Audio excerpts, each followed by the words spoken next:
mostly climate change feels quite abstract to the everyday person. But actually, all of that weather that makes up the climate impacts us directly on our bodies in an everyday way.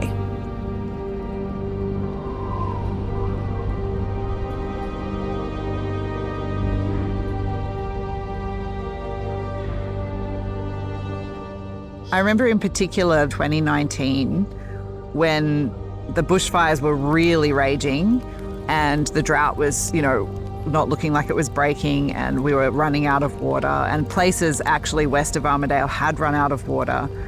And people were just in a state of despair. Like, everyone was talking about the drought constantly and the bushfires constantly, but how you're actually feeling what you think it means kind of existentially for you. Like, people were going through quiet existential crises and sort of not talking about it. My name is Astrida, Neimanis.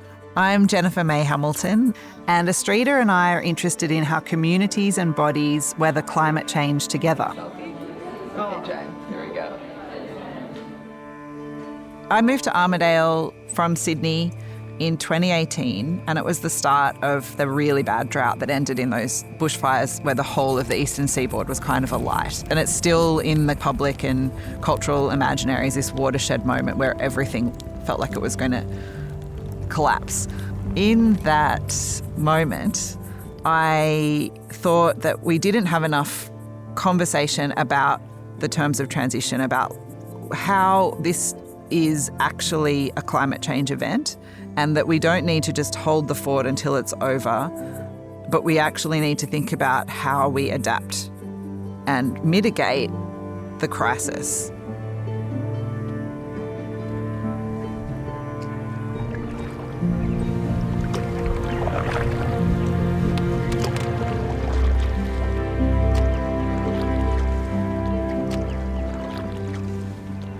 I mean, it's obviously a global crisis. And you see cities like New Orleans during Hurricane Katrina, a city that's actually below sea level. African American communities were in the lower lying areas, so more exposed to the risk of flood. But we saw, really, I think for the first time on a global scale, televised the military and the kind of ineptitude and then the politicking around rescue and cleanup mission. They're just fundamentally political events, these natural disasters that affect different people differently.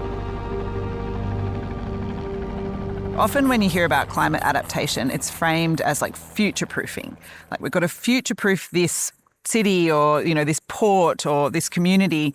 And often what comes to mind are infrastructures like build the dam wall higher, build solar arrays across huge fields, build massive climate-controlled tunnels for people to be able to walk through. These are typical mega infrastructures that we think about to address or mitigate climate change.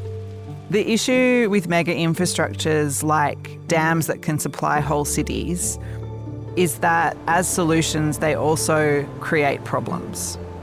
For example, the plan to raise Warragamba Dam Moor by 17 metres not only bakes in and anticipates unsustainable growing consumption, but floods the lands of the Gundungurra people.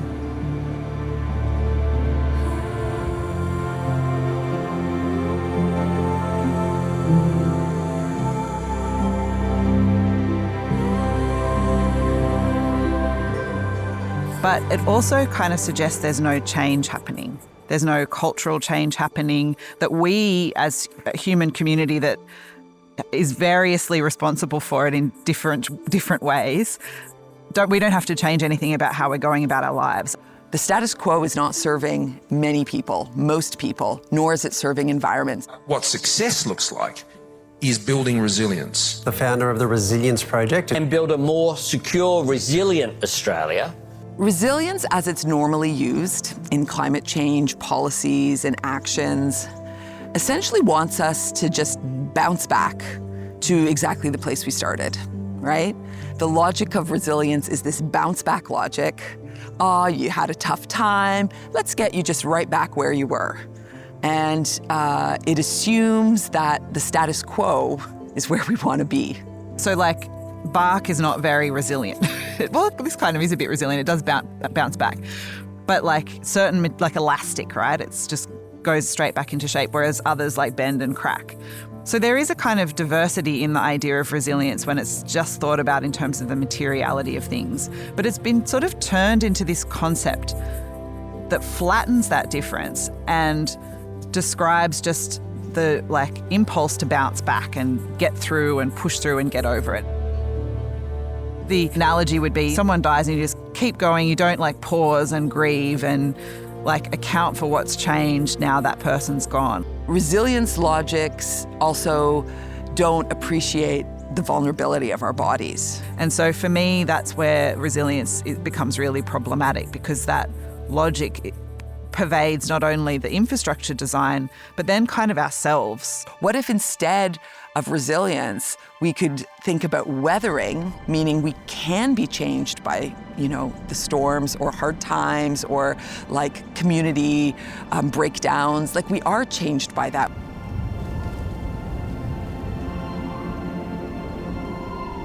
So you've probably heard the word weathering. We use it in everyday language to talk about, that old woman, her face is very weathered from, years of sitting in the sun. Or we talk about an old stone building whose facade has been like weathered by wind or rain.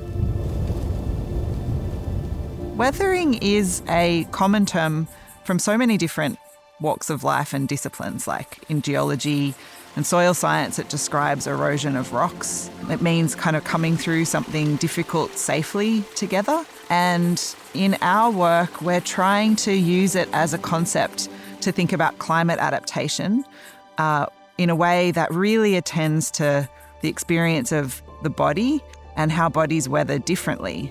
We can talk in a little bit of a metaphorical way about going into the room and feeling like, the weather or the atmosphere in here is a bit tense, or feeling like there's a bit of aggression in a room, or, in a certain community, maybe the weather feels quite oppressive because maybe there's a huge police presence. We live in a culture where that weathering process is seen as kind of a negative thing, and in some cases it is, but sometimes it's just being alive, being a living human animal. And so for us, weathering is trying to attend to that process and kind of build a framework or an ethics around it. So to be weathered includes, how climates are changing and, impacting different people differently. But it's also how all of those climates are part of it. So the social climate, the cultural climate, the political climate, all of this is part of the weather, part of climate change that we are being weathered by. In other words, climate change is always more than meteorological. It matters, as Claudia Rankine reminds us, whether you are black or white or rich or poor when the storm is storming. The weathering of racism on a body is no less material than the weathering of a body due to thirst or drought. First Nations people bear the worst of racism and discrimination in this country. But that's all fine. Let's shut down a black woman who talks about it. Truth-telling is uncomfortable, and it should be uncomfortable. So feel that discomfort a bit,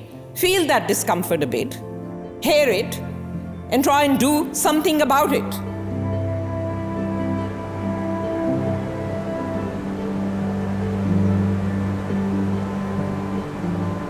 We need small-scale, local community infrastructures to help us weather all of these crises together. Social structures to help us focus on the terms of transition. So to think about how we might need to think differently about ourselves and communities. There's probably things that we would literally die in a ditch over, like, I do not want that to go. And other stuff, it's like, I can let that go. And I think that that's part of climate adaptation. We suggest that an infrastructure for climate change might be a community workshop or a book swap or, a community kitchen or a neighborhood having meals together once a week from the food that they grow in their garden or, get donated to them from a local grocery store. These are also infrastructures, right? Like, essentially the definition of an infrastructure is a substrate. It's whatever is underneath social life to help social life move in this direction or that direction. Like a highway channels cars that way and a bridge channels traffic that way. Like, that's what an infrastructure is. So we need infrastructures that channel social life towards, more community, helping each other out, redistributing shelter, and being able to be vulnerable with each other, knowing that there are folks around to support you. Knowing that the amazing non-human world is also there to support us if we let it. One of the infrastructures that I've designed is called the Community Weathering Station. It's a market stall that I set up that has books with ideas that link to weathering, that has activities for people to encourage kind of critical reflection, but in a very low stakes way.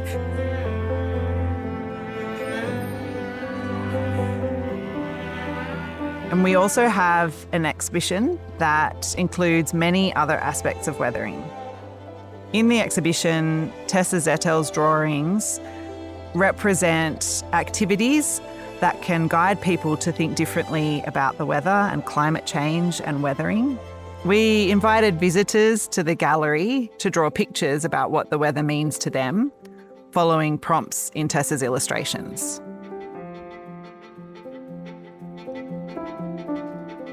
The nice thing about this idea of these, community weathering stations or weathering infrastructures is the recipe is more about the process, right? Like, who's there, what's there, what do you already have a passion about? Like, if you love cooking, or you love reading, or you love walking, or you love creek care, or you love gardening, like, start where you're at, start with what you love, and then find people to join you. And it's hard because people are really anxious. And so for me, doing the stall in the drought was about that. It's like having this conversation, like, what does water mean to you? And it is a little bit risky, right? Because people are missing water and it was just bone dry out there. So it's like to ask them to think about what they miss, how they feel, who needs water, like what part of the landscape and what part of the community needs hydration more than others. It was really just trying to invite and draw out that conversation, which was being left behind in the, have shorter showers, turn the tap off when you brush your teeth. Like, don't worry, we're going to raise the dam wall in 5 years. But after the drought passed, it still is relevant because climate change is still happening. The conversations might change, the tone of the conversations change because it's not as apocalyptic up there right now, but it's like we still need to work through this transition together. I think some of the